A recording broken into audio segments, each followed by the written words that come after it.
नमस्कार दोस्तों, मैं आपका दोस्त दीपक। आज जो हम आपके लिए वीडियो लेके आए हैं, उस वीडियो का जो टॉपिक है वो है रिफ्यूजल्स। कैनेडियन वीज़ास की हम आज बात करेंगे कि कनाडा टूरिस्ट वीज़ा में रिफ्यूजल्स क्यों आती हैं, क्या क्या कारण होते हैं उसके। लेकिन उनसे पहले हमें कुछ चीज़ों का जानना बहुत ज़रूरी है जिनके बेस पे रिफ्यूजल्स आती हैं।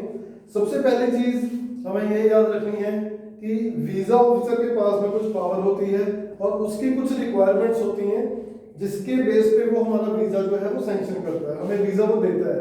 अगर हम उसकी रिक्वायरमेंट्स पूरी नहीं कर पाते हैं, बीच में से कुछ भी छूट जाती हैं, एक भी छूट जाती है, तो वीज़ा रिफ्यूज़ हो जाता है। और जो भी पावर्स की हम बात करते हैं कि वीज़ा ऑफिसर के पास में जो पावर्स है, उनको जानने के लिए हमें सबसे पहले जानना पड़ेगा IRPR के बारे में। IRPR क्या होता है? IRPR एक रेगुलेशंस का नाम है जिसका मतलब होता है immigration and refugee protection regulations. बाहर देश से जो भी लोग कनाडा में जाते हैं, वहाँ पे PR होते हैं, रिफ्यूजी बनते हैं, जो भी इमिग्रेशन से रिलेटेड और रिफ्यूजी से रिलेटेड जो भी कार्रवाई होती है वो सभी इन्हीं कानूनों के तहत होती है। मतलब इस कानून ने वीज़ा ऑफिसर को कुछ अथॉरिटी दे रखी है, कुछ अधिकार दे रखे हैं जिससे कि वीज़ा ग्रांट भी हो कर सकता है और उसको रिफ्यूज भी कर सकता है। मतलब इसके पास में एक पावर है। अब ऐसे ही एक कानून की हम बात करते हैं, उस कानून का नाम है, उसको खास तौर पे कहा जाता है पैराग्राफ 179B। अभी ये बी तो इसका एक क्लॉज हो गया, मेन जो पैराग्राफ है वो है हमारा 179। अगर आप डिटेल में 179 को पढ़ना चाहते हैं तो आपको कनाडा की जो ऑफिशियल वेबसाइट है लॉज की, उसमें आपको ये मिल जाएगा, जिसमें IRPR के सारे जो उसके रूल्स हैं, रेगुलेशंस हैं, सब डिटेल्स में उन्होंने दे रखी है। अब ये 179P जो है ये क्या है, इसकी कंडीशंस क्या है, इसको हम कुछ इस तरीके से समझते हैं कि इसमें 179P में वीज़ा ऑफिसर को क्लियर हिदायतें हैं, कह लीजिए, या फिर उसको अधिकार है या उसको अथॉरिटी है कि भाई अगर इसके अंदर जो कंडीशंस हैं, जिसकी हम अभी आगे बात करेंगे, मतलब इसको हम ऐसे समझते हैं कि कनाडा वीज़ा ऑफिसर को ये कहता है कि भैया अगर ये कंडीशंस फुलफिल होती हैं तो ही आप वीज़ा दोगे, अगर इनमें से एक भी कंडीशंस फुलफिल नहीं होती है तो आप वीज़ा रिफ्यूज कर दोगे। इन शॉर्ट इसका मतलब ये है। अभी हम देखते हैं कि वो कंडीशंस है क्या। तो 179 के जो पहला इसका पैराग्राफ है, इसको मैं रख कर देता हूं। 179 पैराग्राफ का जो पहला क्लॉज है, जो एक क्लॉज जिसको हम कहते हैं 179A, इसमें क्लियर कट शब्दों में लिखा हुआ है कि अगर आप कनाडा के लिए वीजा अप्लाई कर रहे हो और जिस कैटेगरी में आप कर रहे हो, आप टूरिस्ट में कर रहे हो, आप स्टूडेंट में कर रहे हो, आप वर्क के लिए कर रहे हो, जिस भी कैटेगरी में आप वीजा अप्लाई कर रहे हो अपना, उस कैटेगरी में गवर्नमेंट द्वारा बताए गए जो डॉक्यूमेंट्स हैं, जो चेकलिस्ट है, वो सभी कंप्लीट होने चाहिए। वो सारे के सारे आपको जो उन्होंने कहे हुए हैं वो डॉक्यूमेंट्स आपको प्रोवाइड करवाने हैं। उसके बाद में ही आपको वीजा दिया जाए या ना दिया जाए, उसके ऊपर डिपेंड करता है। ये आता है आपका 179A। उसके बाद में हम बात करते हैं जो सेकंड और जो मेन हमारा आज की जो वीडियो का जो टॉपिक है वो है 179B। 179B क्या है? 179B में उन्होंने क्लियर शब्दों में कहा गया, उन्होंने कहा हुआ है कि अगर आप कंट्री लीव करेंगे,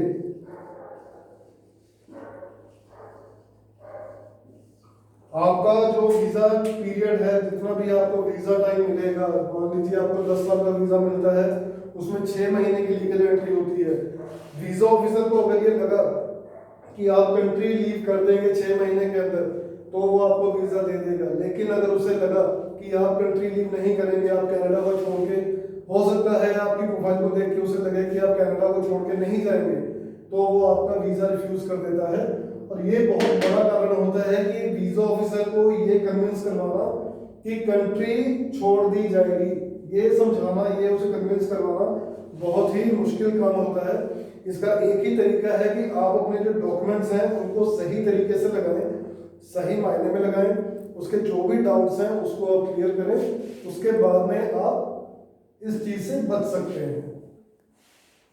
तीसरे की हम बात करते हैं। तीसरा पॉइंट जो होता है वो है 179C। इस पॉइंट में ये कहा गया है कि आप तभी वीजा दे सकते हैं जब एप्लीकेंट के पास में एक वैलिड पासपोर्ट हो, और वो पासपोर्ट या तो उसे उसकी होम कंट्री से मिला हो। चौथे की बात हम करते हैं। चौथा पॉइंट है हमारा 179D। 179D में ये उन्होंने क्लियर कट लिखा हुआ है, जो पहले में था कुछ उससे मिलता जुलता ही है, कि जिस कैटेगरी में आप अप्लाई कर रहे हो उस कैटेगरी की जो भी कंडीशंस हैं वो सारी आप फुलफिल करो। उसके बाद में आता है 179E।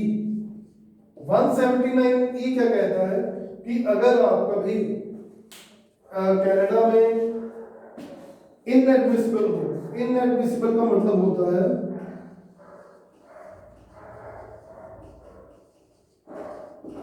इनएडमिसिबल हो, मतलब कि आपकी एंट्री जो है कनाडा में मना है, आपको कनाडा में आने के लिए मना किया हुआ है, या फिर इनको हम लोकल लैंग्वेज में हम कह देते हैं कि अगर आप कनाडा से बैन किए गए हो तो आप कनाडा का वीजा अप्लाई नहीं कर सकते।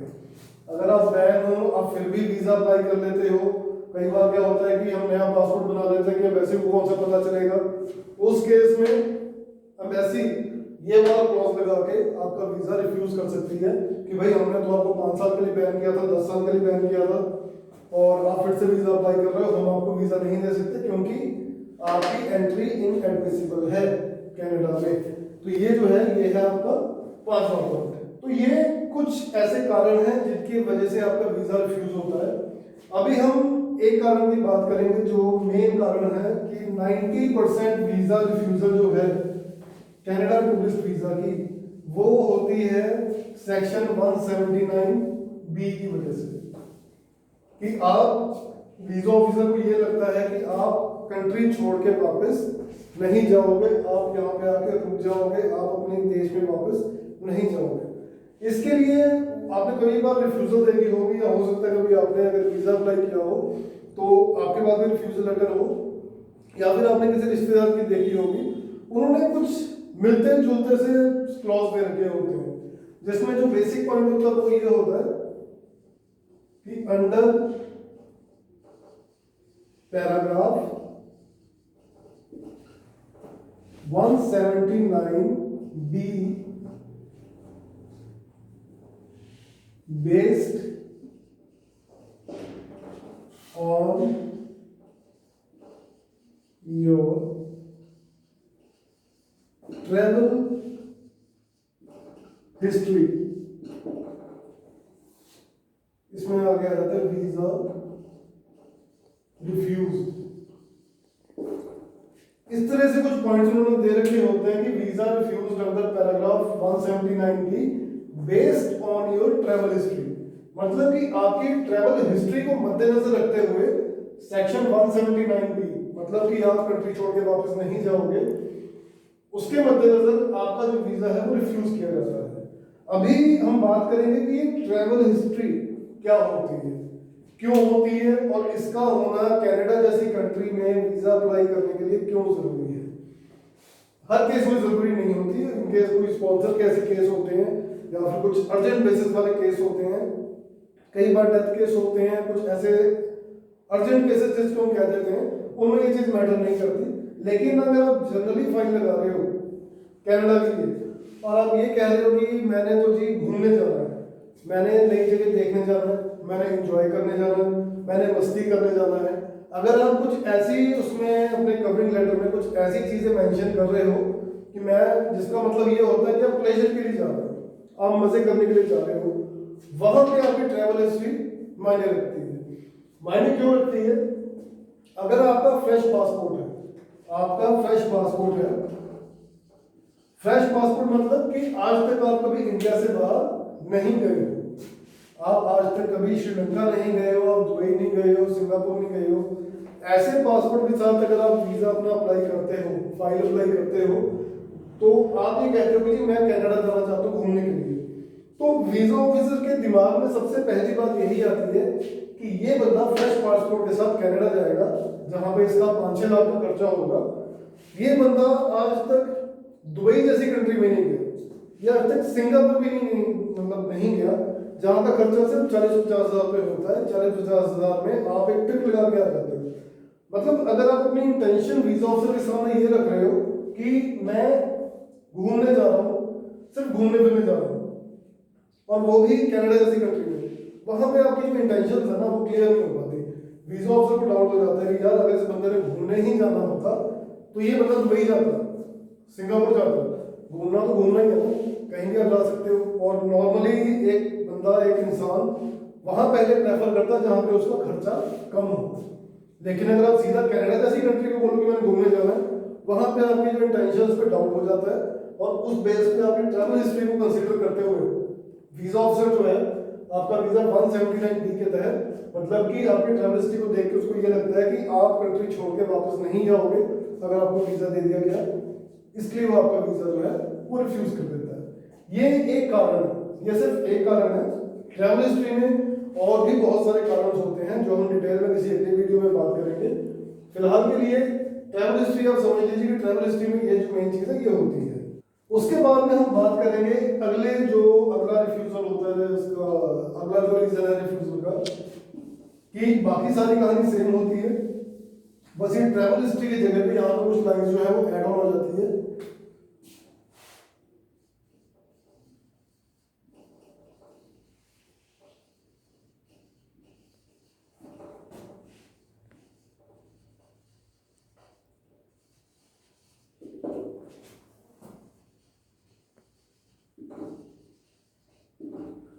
दूसरा क्लॉज जो हमारे पास है आमतौर पर हमें देखने को मिलता है, बाकी सब सेम होता है, visa refused under paragraph 179B based on your personal asset and financial condition.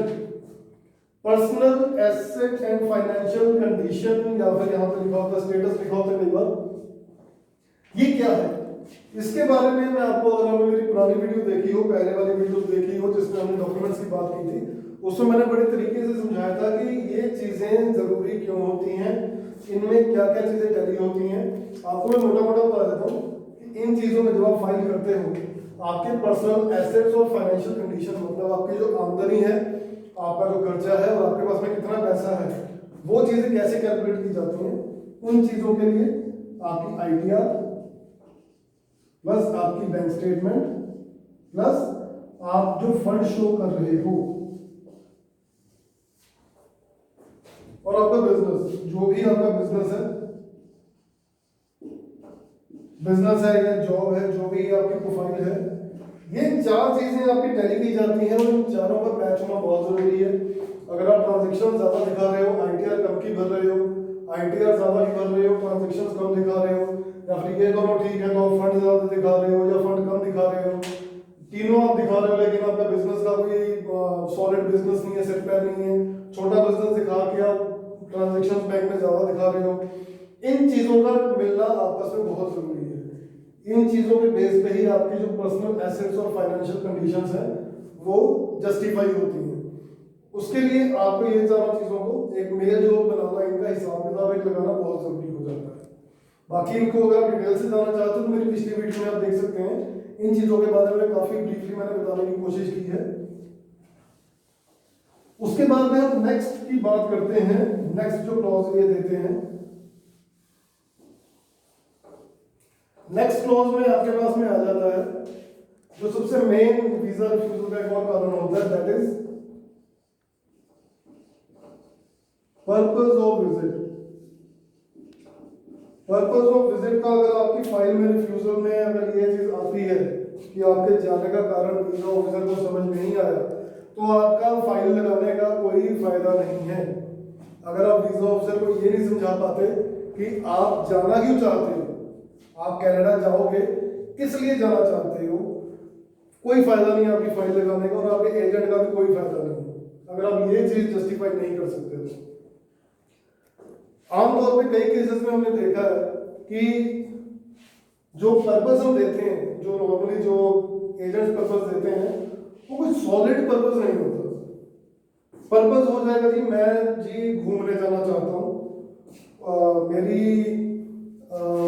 मेरे दोस्त के बेटे का 5वां बर्थडे है, मेरे कजन की बुआ के चाचा के ताए के कई लंबी दूर रिश्तेदारी में बता देंगे कि उसकी 7वीं वेडिंग एनिवर्सरी है, उसको अटेंड करने हमने जाना है। ये कोई जेन्युइन रीजन नहीं होते, ये कोई सॉलिड रीजन नहीं होते। सॉलिड रीजन दो यार, सॉलिड रीजन होते हैं जैसे कि मतलब वीजा ऑफिसर को लगे हाँ भाई इस बंदे का जाना वाकई में जरूरी है, या फिर इसका रीजन जेन्युइन है कि जो बंदा बोल रहा है ये सच बोल रहा है। जैसे कि आप उसमें दे सकते हो कि आपकी प्रोफेशन से रिलेटेड बहुत सारे इनविटेशन मिलते हैं, बहुत सारे इवेंट्स होते हैं कनाडा में। आपका जो प्रोफेशन है उसके हिसाब से आपको एक इवेंट चूज कीजिए, वहां पे टाई अप कीजिए उनके साथ में, उनसे इनविटेशन मंगवाइए, उस इनविटेशन के बेस पे आप अपनी फाइल लगाइए कि मेरे कामकाज से जुड़ा हुआ ये चीज़ है। मैं इंडिया में मैंने बहुत चीज़ें अटेंड की हैं, लेकिन कनाडा में जो हो रही है मैं उसको अटेंड करके देखना चाहता हूँ कि वहाँ के लोग किस तरीके से करते हैं। लाइक खेती बाड़ी वाले जो हमारे भाई हैं उनकी अगर हम बात करें तो किसान मेले लगते हैं, किसान मेले लगते हैं जो कि आप उसके बेस पे उनका इन्विटेशन मंगवा के आप कह सकते हो कि मैं यहाँ पे खेती करता हूँ और मैं खेती की नई तकनीकें देखने के लिए विदेश जाना चाहता हूँ। वो खेती की नई तकनीकें आपको ना दुबई में मिलेंगी ना सिंगापुर में मिलेंगी। तो वो एक आपका जेन्युइन एक सॉलिड रीजन होता है जिसके बेस पे आप अपना वीजा अप्लाई कर सकते हो। देखो अगर आपका पर्पस वीजा ऑफिसर को कन्विंस नहीं कर सकता, अगर आपको ये लगता है कि आपका पर्पस जेन्युइन नहीं है, एजेंट्स की बातें मत सुनिए। सीधी सी एक बात कहूंगा, आप अपने दिल से सोचिए, आप खुद को वीजा ऑफिसर की जगह रख के देखिए कि अगर आपके पास में कोई फाइल आए उसमें वो बंदा आपको सिर्फ ये बोले कि मैं तो जी घूमने जाना चाहता हूँ, क्या आप उसको वीजा दे दोगे? आप कभी वीजा नहीं दोगे।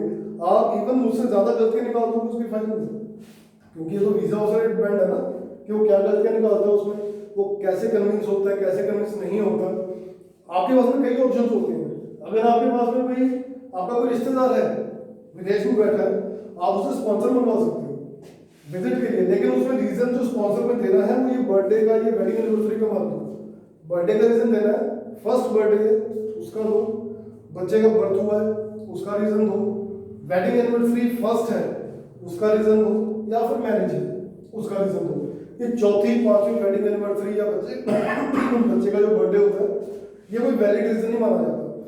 अगर आप खुद सोचो कि अगर आप बोल रहे हो कि बच्चे का 5वां बर्थडे है, मैंने जाना है, मुझे मेरा दोस्त मेरा बुला रहा है, तो वीजा ऑफिसर भी सोचेगा यार पहले के 4 बर्थडे ये बंदा कहाँ पे था, पहले का 4 बर्थडे उन्होंने मनाए नहीं, अगर वो नहीं मनाए तो क्यों नहीं मनाए, उसका आपका जवाब देना पड़ेगा या आपके स्पॉन्सर का जवाब देना पड़ेगा।